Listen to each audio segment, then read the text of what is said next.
en lo abstracto, en las cifras, que también hay que verlas porque es un poco como el laboratorio. Vos vas y sabés que tenés síntomas, pero ahí está la verdad.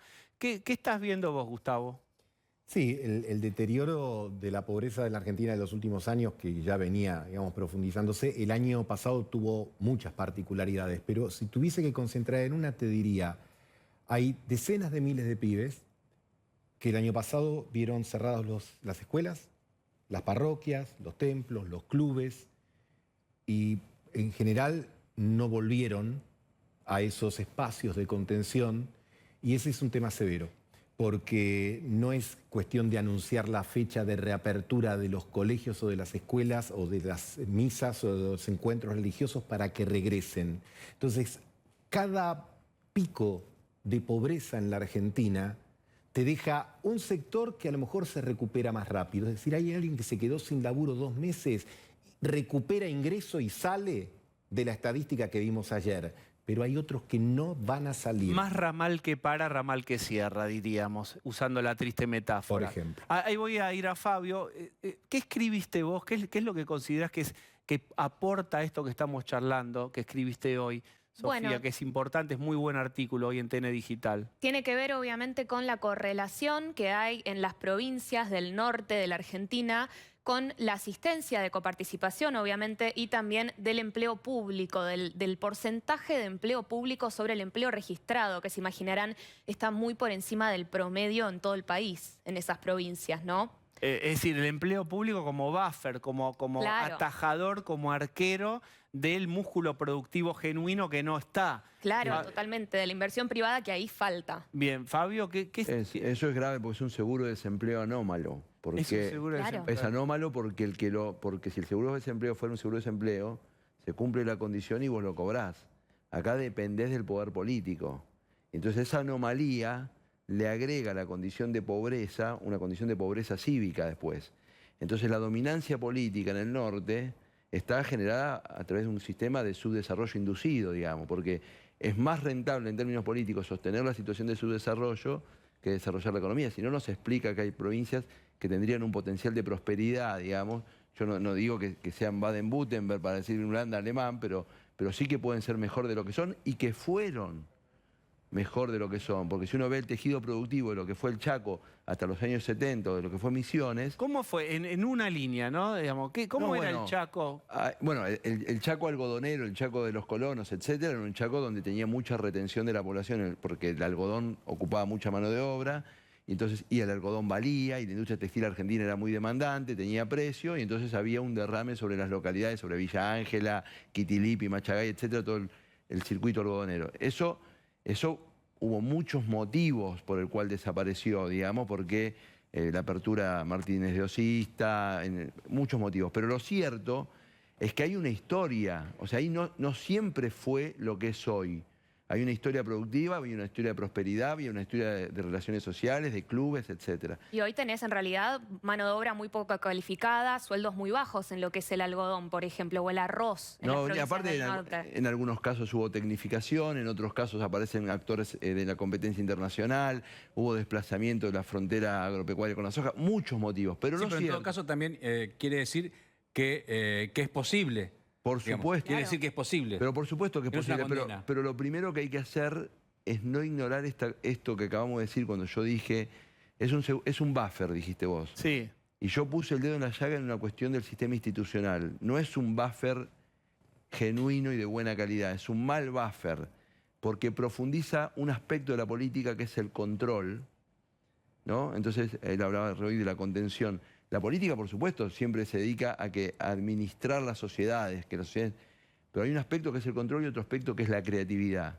Nosotros tenemos todo el esfuerzo político puesto en el control de la pobreza, cuando tenemos que poner una parte de nuestro esfuerzo en generar condiciones ya no para el control y la O sea, no se contención. puede repartir por siempre muletas. En un momento va a haber que fortalecer el músculo productivo, inventar o recrear una matriz productiva que genere riqueza, que engorde esto que parece tan lejano que uno repite casi como un loro, que es que crezca el PBI, que Argentina crezca. Ahí, a lo que dice Fabio, hay ejemplos menos virtuosos y hay algunos ejemplos virtuosos. Tucumán, por ejemplo. El limón. Tucumán tenía un grave problema con la industria azucarera, que tenía menos demanda, menos precio, etcétera, y reconvirtió buena parte de su economía hace muchos años, un proceso que continuó hace mucho tiempo, y hoy es uno de los, como todos sabemos, de los principales exportadores de concentrado de limón, Claro.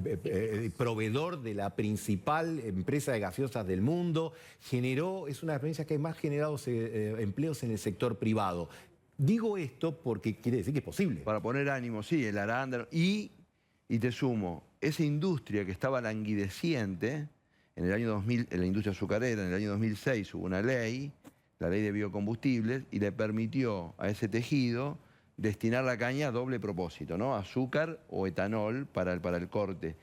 Y esa ley pierde vigencia dentro de 40 días, el 12 de mayo, para Tucumán, Jujuy y Salta es clave, y puesto de trabajo dependiendo de eso. En octubre se votó en el Senado, de manera unánime salió la sanción del Senado, la teníamos que tratar en diputados, y el Poder Ejecutivo ahora, nosotros forzamos una sesión y no tuvimos quórum. Si el Poder Ejecutivo quisiera, hubiéramos tenido quórum y lo hubiéramos aprobado. Y ahí en eso se juega ambiente, puestos de trabajo, federalismo fiscal, ciencia y tecnología, etcétera, en una ley que tiene 40 días de vida por delante. Caballeros y damas, si es tan fácil, ustedes que están en televisión la tienen tan clara, ¿por qué no se hace? Hay, digamos, entre lo culposo y lo doloso, ¿hay una intención de multiplicar la dependencia o es que ideológicamente está parado este gobierno en otro lugar y no cree que haya ese camino o no lo puede hacer? ¿Cuál es la razón por la cual no en algunas provincias, también en la provincia de Buenos Aires, no se incentiva la inversión? ¿Por qué no se hace? Pero, digo, no es fácil, primero. Bueno, por eso.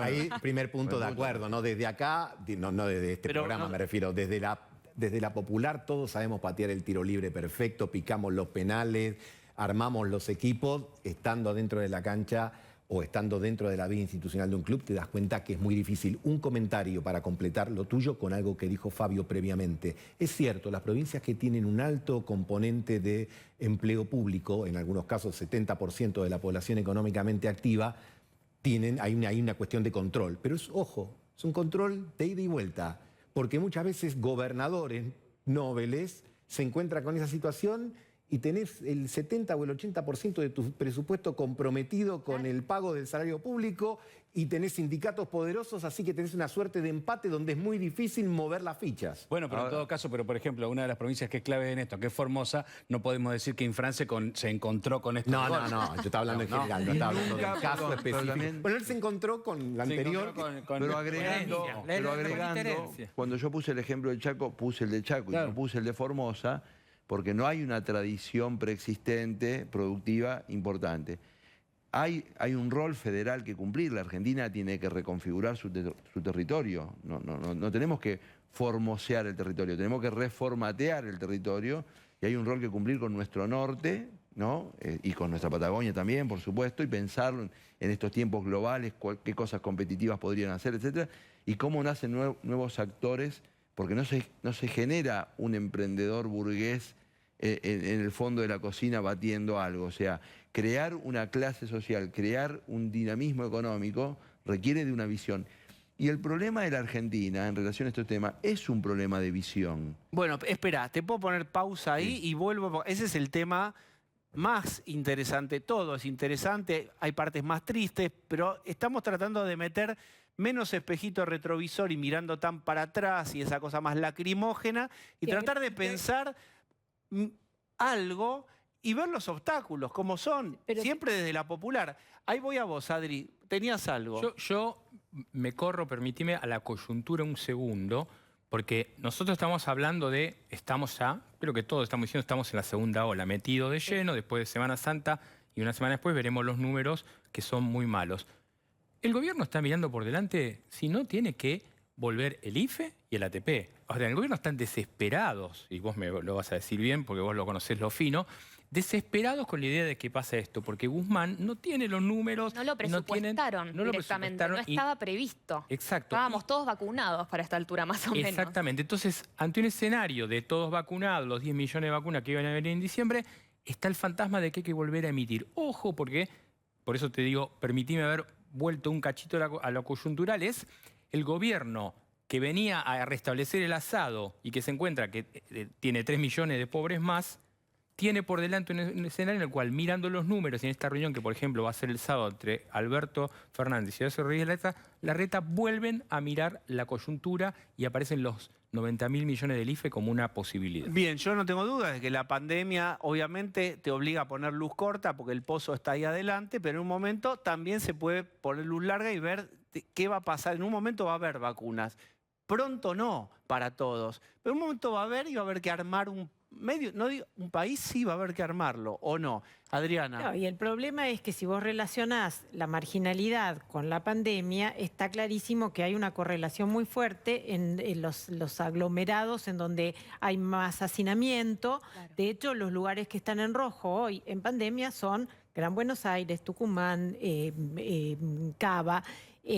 Lo que decía Fabio tenía que ver con que esas regiones que son pobres son expulsivas. Nosotros tenemos un país hipertrofiado donde el 40% se convive malamente en muchos casos en la región metropolitana. Ahora, Déjame que te dé dato. Sí. Déjame que te dé dato. El AMBA crece 1,5 millones entre censos. Entre un censo y otro crece 1,5 millones. O sea, se come un rosario entre censos. 1,5 millones de personas más cada 10 años. El 60% de ese 1,5 millones, más o menos, es crecimiento vegetativo. El 40% son migraciones. De ese 40% que son migraciones, el 80% es NEA y NOA. O sea, vos no arreglás el Gran Buenos Aires si no arreglás el NEA y NOA. Así de sencillo. Y acá viene una cuestión, porque hay un problema en el sistema institucional. La pobreza no es un problema de sensibilidad. No es que si yo fuera más bueno lo puedo arreglar y soy más malo. O sea, los alemanes no son más buenos que los etíopes. O sea, no es un problema de sensibilidad. No hay gobierno más bueno. Es una complejidad la pobreza que requiere condiciones institucionales, inversión, calificación de las personas y tiempo. Y este es el punto. Si nosotros entendemos que la pobreza no es un problema de sensibilidad, si nos sacamos... Porque eso nos obtura el análisis. Lo que vos planteás es que como está armado el escenario político, hay un espacio político que dice, ese señor está en una reposera y es insensible y nunca se preocupó por los pobres. Nosotros somos los que tenemos la sensibilidad popular. Si nosotros no vemos la pobreza como un problema estructural de mucha complejidad en un sistema económico competitivo como el que tenemos nosotros, nunca lo vamos a resolver. Vamos a querer ser más buenos y más buenos y más buenos y no es por ahí. Y eso nos va a sacar la energía. La única forma de resolver la pobreza, los países que la resolvieron, es que crearon un sistema institucional con los incentivos adecuados. Y no se propusieron resolverla de un viernes a un lunes. Porque las condiciones, hoy se está de moda la palabra, de empoderamiento de una persona para salir de la pobreza son de mucha complejidad. Ahí vamos. Sofía, y voy a Gustavo. Decías de un tema ideológico, recién preguntaba si había un tema ideológico. Fíjense lo que pasó cuando anunciaron la rebaja de las contribuciones patronales para las provincias del Norte Grande, neoliberal, menemista, ¿no? Lo acusaban a Alberto Fernández hace algunos días. Entonces, sí, hay un tema obviamente que tiene que ver con ideología y también con que muchas veces este gobierno no cree que una rebaja de impuestos termine impactando directamente, por ejemplo, la rebaja del IVA. Ellos dicen, bueno, no necesariamente termina impactando en los bolsillos, tal vez se absorben precios. No, quedan en los bolsillos de los productores de alimentos o de los supermercados. De los empresarios. Ahí voy a Waldo. ¿Qué tenías vos? Pues es esto que es un coincide tema, con lo que dice Sofía. Yo iba a hacer referencia justamente a la medida tomada para bajar los aportes patronales del norte. Es una medida muy buena. No es la primera vez que se toma en la historia argentina. No. Y ese es el problema. Que se toma, se suspende, se toma, se suspende, y ahí incorporo el tema del tiempo de él, porque hoy se tomó esta decisión. Dentro de 6 meses, 8 meses, Dios no quiera, hay que cortar los gastos, hay que volver, entonces, de nuevo para... Entonces, el empresario que tiene que planificar, que es lo mismo, y esto creo que lo comentamos la última vez que yo estuve aquí, que tiene que planificar. Y dicen, che, ganancias que vos que tenías 30 va a 35, aportes previsionales, muy difícil planificar. Si nosotros para organizar un asado pedimos ciertas cosas y decir, che, es a las 8, es en tu casa, Diego, nos vemos, etcétera. pedimos ciertas informaciones precisas, cuánto más aquel que va a enterrar dinero en el propio país. Bueno, no se pudo mantener el pacto fiscal, digamos, que se iba a hacer para que bajara el impuesto ingresos brutos. provincial, Ingresos brutos. Pero, las provincias. perdón, ustedes que están en la popular y que saben todo por el mero hecho de estar en la popular y ver el partido desde arriba, estoy haciendo un chiste, digo, ¿sirve bajar impuestos o no? Bueno, sí, Para la perdón. inversión. No es una respuesta urbi et orbi, no es que sirve siempre. Lo que sí es seguro en la Argentina hoy, que hay una presión fiscal enorme en un contexto recesivo, que hoy sí serviría, digamos, ¿no? O sea, Argentina más o menos. Pero Argentina, Fabio, ¿cómo sabes? Te digo, no es esto, viste siempre la aclaración. Yo no pienso esto que voy a decir, pero voy a decir porque circula. El gobierno dice, no hay, lo dijo creo Marcó del Pont, se dijo en personajes importantes del gobierno, no está comprobado que bajar impuestos redunde en creación de riqueza. Bueno, a ver, vamos por parte.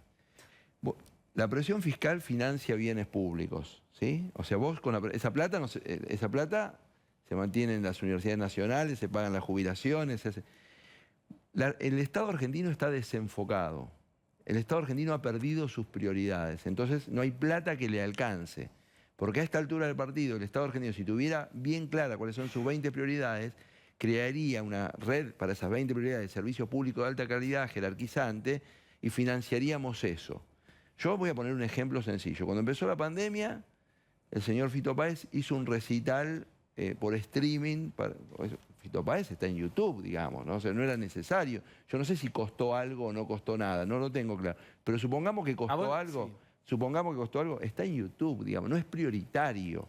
Entonces, la idea de que un Estado puede hacer cualquier cosa y los recursos los tomamos de algún lugar, es una idea que está agotada. El Estado tiene y debe que hacer un montón de cosas, porque eso garantiza condiciones de ciudadanía, etcétera, porque obviamente tiene que mantener el sistema educativo, garantizarle a las personas más desfavorecidas condiciones de convivencialidad, etcétera, etcétera.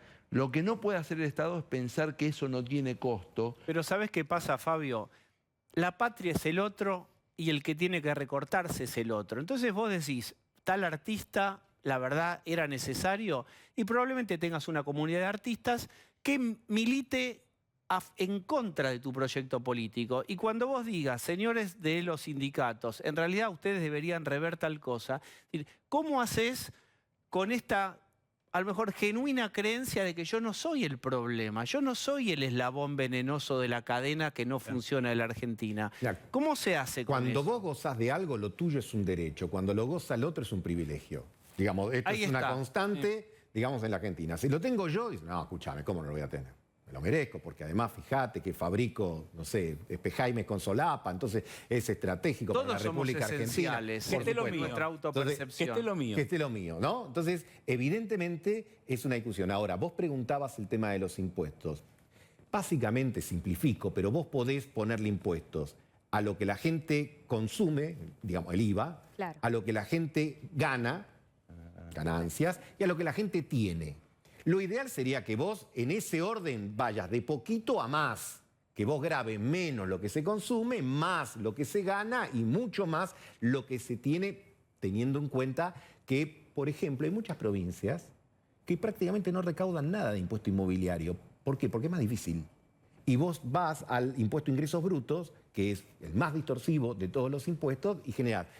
Puede parecer un plomo estar el jueves de Semana Santa hablando noche, pero como es un vía crucis para un montón de gente, digamos, no está del todo tan desacertado, y porque además, en realidad, la gente o las sociedades se cansan mucho por el tema de impuestos. Cuando uno analiza la historia del mundo, los grandes bolonquis vinieron por tema la de rebelión impuestos. del té, por no Claro, hablar de Jesucristo predicando Antes la en la revolución. insatisfacción de los impuestos de los Diego. romanos.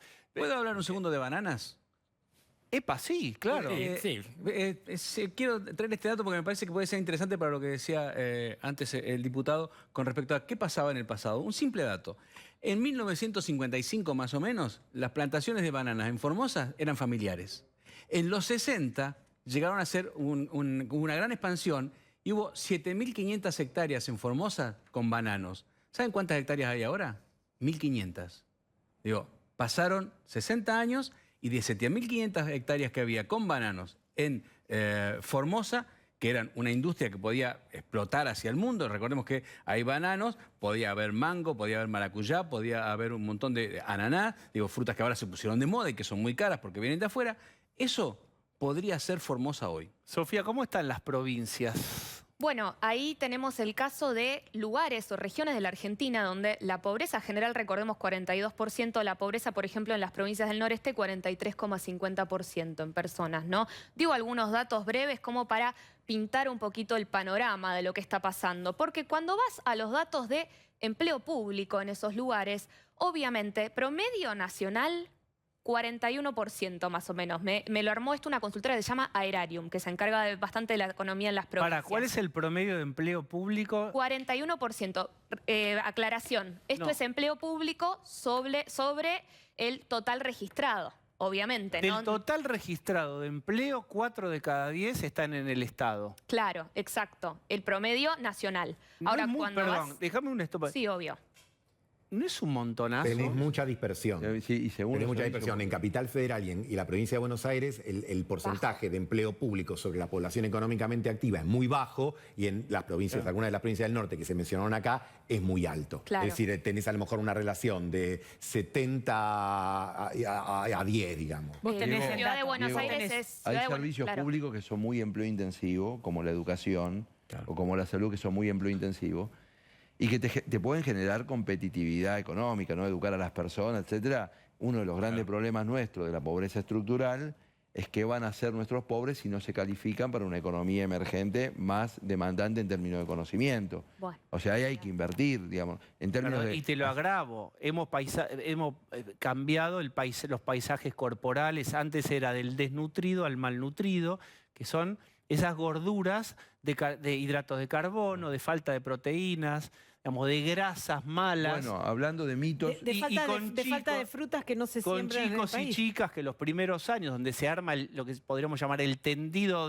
neuronal, que es el sustrato sobre el cual después vos podés hacer aprender a un chico, eso queda desarrollado insuficientemente por una mala alimentación producto de este número frío que es el 42 de pobreza. Cuando se sacraliza la mesa de los argentinos, que es una mesa mala, con muchos hidratos de carbono, grasas, harinas, azúcares, Argentina lidera el ranking latinoamericano de infarto de miocardio, etcétera, por un montón de cuestiones. Nosotros, una de las cosas que nos deberíamos proponer para resolver la pobreza es cambiar la mesa de los argentinos. No sacralizar la mesa argentina, tenemos que consumir más frutas, verduras y hortalizas, más legumbres, etcétera, y desafiar el sentido común. No siempre convalidar en términos identitarios el sentido común. Gobernar también es desafiar el sentido común. ¿Te puedo poner una pausa y desarrollar eso de cómo es construcción de ciudadanía, de identidad, etcétera? Porque hay un factor cultural que es muy, muy potente y no se puede subestimar para producir un cambio. Vos tenés más datos de las provincias. Sí, de las Sofía. provincias, exactamente, porque el empleo, como les decía, 41%, decías el dato de Ciudad de Buenos Aires, 11%, por ejemplo, en Buenos Aires, ¿no?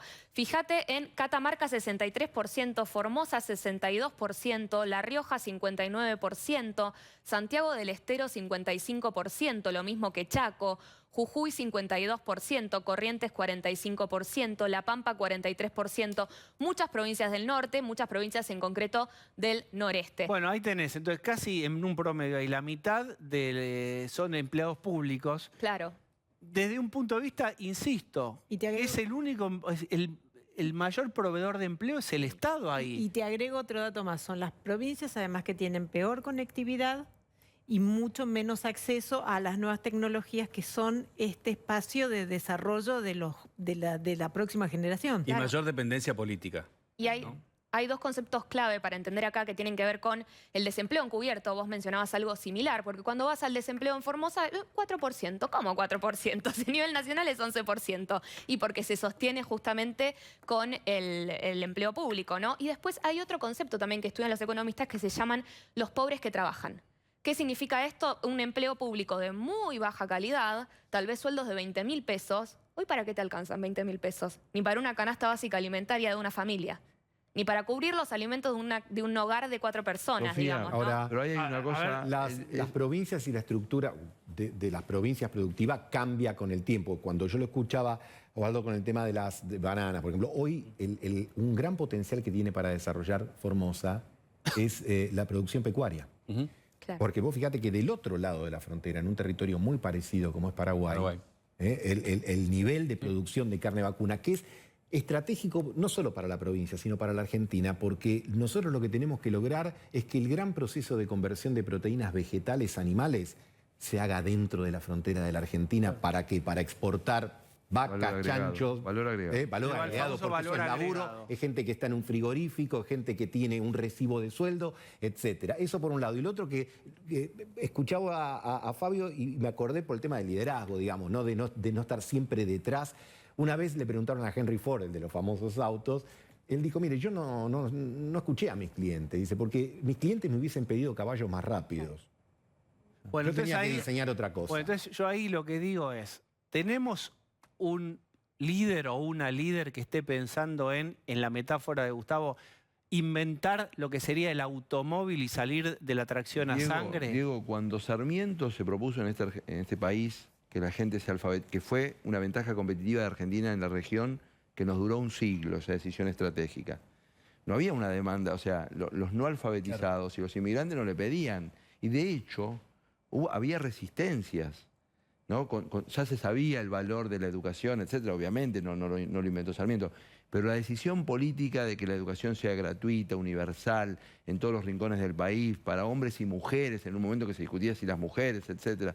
Esa decisión fue una voluntad política. No, Bien, y además bueno, había ¿me mucha dejan resistencia provocar con un ejemplo? A ver. La ciudad de Buenos Aires urbanizó lo que antes se llamaba la Villa 31 y lo convirtió en el barrio 31, que incluso creo que esa y la Villa Fraga o han ganado o pueden ganar premios de edificación, etcétera. Y la Bueno. ¿Eh? Y la Bueno. Y la Rodrigo Bueno, que si ustedes van hay una parte que no, pero otra parte realmente está cambiada. Sin embargo, le han votado en contra al gobierno de la ciudad. ¿Cómo explicás ese factor? No, yo no estoy sugiriendo No, pero nada. es genial, porque te digo por qué es genial lo que decís, porque también pasa a la inversa.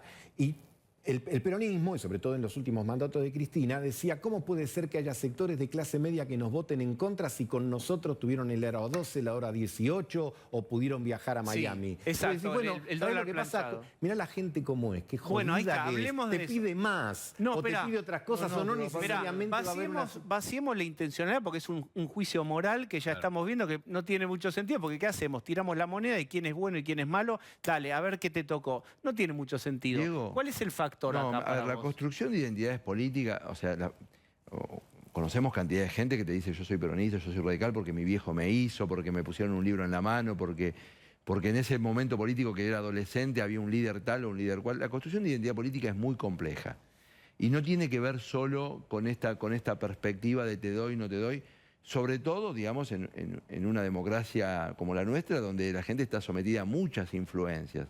Y efectivamente todos estos procesos de intervención urbana tienen mucha complejidad. Quizás al final del camino uno ve como ganadores, pero en el medio vos corres gente, movés gente, haces obras, perjudicás cosas, etc. Ahí nosotros nos tenemos que correr de ese lugar. Hay que hacer lo que corresponde hacer. O sea, si la vida se divide entre lo que conviene y lo que corresponde, aún si no te votan hay que hacer lo que corresponde. Yo no soy un ingenuo y muchas veces uno en la acción política hace lo que conviene. Pero frente a un dilema ético, como que si una persona va a vivir con agua potable o sin agua potable, ahí no. O sea, las cuestiones de conveniencia juegan en otra cuestión. Nosotros en esos temas de construcción de ciudadanía, digamos, ese piso que nos tenemos que garantizar, que nos tenemos que nosotros a nosotros mismos prometer en el sistema institucional, eso no. La cuestión de conveniencia que jueguen en otro lado. Ahora, estos datos que estamos discutiendo hoy son pobreza medida por ingresos. Si vos medís cuestiones estructurales, el panorama es mucho más desolador. No, puede ser peor. Como nosotros fuimos más ricos de lo que somos, como Argentina fue un país más rico de lo que es hoy. Denme lo que me deben. No, soy argentino. El problema no es solo denme... eso. Que hay gente que es pobre hoy por ingresos y vive en una casa con asfalto, agua potable, etcétera, y es pobre por ingresos. Y esas situaciones son muchísimas. ¿Por qué? Porque en los años 80 trabajaba, saqué un crédito, me pude hacer mi casita y hoy estoy desocupado, mis hijos no se insertaron en el mercado laboral, etcétera. O sea que también Sí, sea la claro, contraria. Exactamente, por eso hay muchas formas de medir la pobreza, NBI, etcétera, etcétera. Y las ciudades argentinas, en términos infraestructurales, como éramos más ricos de lo que somos, muchos barrios muy humildes tienen asfalto, tienen agua, tienen cloaca y hoy no tienen ingreso o no tienen ingreso suficiente para sacarlo de la pobreza. Ahora, esto que vos señalás muestra los múltiples rostros de la pobreza. La infraestructura, los ingresos, la formación, etc. Yo cuando le doy a una persona un curso de calidad que no le estoy poniendo plata en el bolsillo hoy, lo estoy ayudando a salir de la pobreza a futuro en términos de expectativa.